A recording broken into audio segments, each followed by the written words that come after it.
CM Revanth Reddy Telangana ఉద్యమకారుల గురించి మాట్లాడడం విడ్డూరంగా ఉందన్నారు మాజీ మంత్రి కేటీఆర్. జనం మీదకి తుపాకీ తీసుకుని వచ్చిన వ్యక్తి కూడా తానే రాష్ట్రాన్ని తీసుకొచ్చినట్లు చెప్పుకుంటున్నారని ఎద్దేవా చేశారు.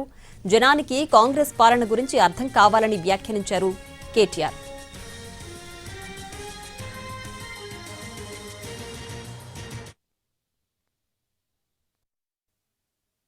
ఉమ్మడి ఆంధ్రప్రదేశ్లో ఈరోజు ఆంధ్ర తెలంగాణగా ఉన్న రెండు రాష్ట్రాల్లో రెండు ప్రాంతీయ పార్టీలు విజయవంతంగా 25 ఏళ్లు నిలబడ్డ పార్టీలు రెండు.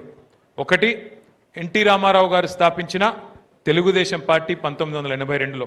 ఆ రెండవ పార్టీ మన నాయకుడు మన కోసం ఎగిరేసిన ఈ గులాబీ జెండా 25 ఏళ్ల కిందట.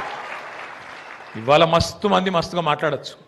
ఇవాళ రేవంత్ రెడ్డి గారు కూడా తెలంగాణ ఉద్యమకారుల గురించి మాట్లాడచ్చు. మన మీదికి తుపాకీ తీసుకొని వచ్చిన రేవంత్ రెడ్డి కూడా మాట్లాడతాండి. ఇవాళ ఎక్కడికో రాలే కదా, కరీంనగర్కే వచ్చిండు కదా.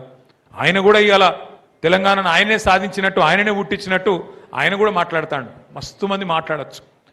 అంటారు చూడు డైలాగ్, సమయం టైం ఎట్లుంటుంది అంటే అప్పుడప్పుడు టైం బాగాలేకపోతే వానపాము కూడా నాగుపాము లెక్క బుసలు కొడుతుంది. గట్లున్నది ఇవాళ పరిస్థితి. మనకు తెలంగాణ తెచ్చి కష్టపడ్డది మీరు, కేసీఆర్ గారి నాయకత్వంలో పోరాటం చేసింది మీరు, కష్టించి చివరికి తెలంగాణ తెచ్చింది మీరు. కానీ ఆ వచ్చిన తెలంగాణ ఇవాళ మనం పాట పాడుకునే పరిస్థితి వచ్చింది. ఎవని పాలైందిరా తెలంగాణ అని చెప్పి ఇలా పాట పాడుకునే దుస్థితి వచ్చిన మాట వాస్తవం. కానీ బాధ ఏమీ లేదు. ఎందుకంటే ప్రజలకు కూడా కొన్ని విషయాలు, ఎందుకంటే అప్పుడప్పుడు కొన్ని జరుగుతాయి, నిర్ణయాలు అట్లా జరుగుతాయి, ఆ క్షణంలో కొన్ని జరుగుతుంటాయి.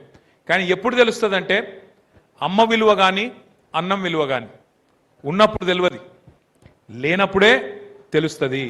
ఇవాళ అదే పరిస్థితి తెలంగాణలో. ఎన్ని